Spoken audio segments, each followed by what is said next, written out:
के कोलाहल से दूर एक पुराना शहर के कोलाहल से दूर एक पुराना शमशान था। लोग कहते थे कि वहां की जमीन कभी सोती नहीं है। उस शमशान का रखवाला था दीनू काका। दीनू काका पिछले 40 सालों से वहां चिताएं जला रहे थे। उनकी आंखें पथरा गई थीं, जैसे उन्होंने वो सब देख लिया हो जो एक साधारण इंसान कभी नहीं देख सकता। एक रात मूसलाधार बारिश हो रही थी। तभी शमशान के लोहे के गेट पर जोर जोर से पीटने की आवाज आई। खट ख खट। दीनू काका ने गेट खोला तो बाहर एक नौजवान खड़ा था जो पूरी तरह भीगा हुआ था। उसने कहा कि उसकी गाड़ी खराब हो गई है और रुकने के लिए जगह चाहिए। दीनू काका ने उसे अंदर बुला लिया, लेकिन उसे एक चेतावनी दी। बेटा, रात को 2:15 बजे चाहे जो हो जाए, अपनी खिड़की से बाहर मत देखना। नौजवान अपने कमरे में चला गया।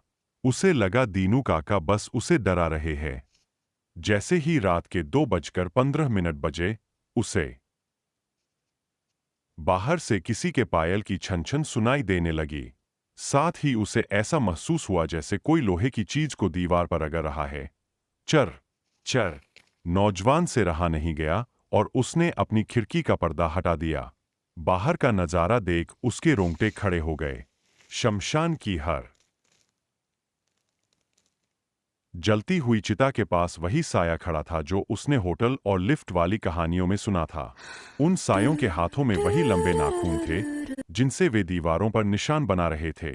तभी एक साया अचानक मुड़ा और सीधे नौजवान की खिड़की की तरफ देखने लगा।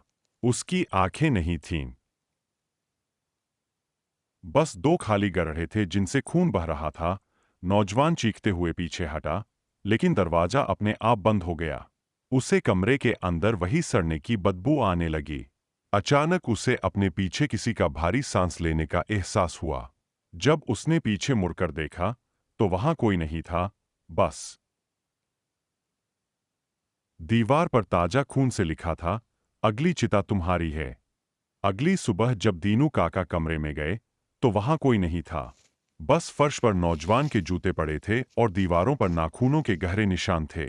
आज भी उस शमशान के पास से गुजरने वाले लोग कहते हैं कि रात 2:15 बजे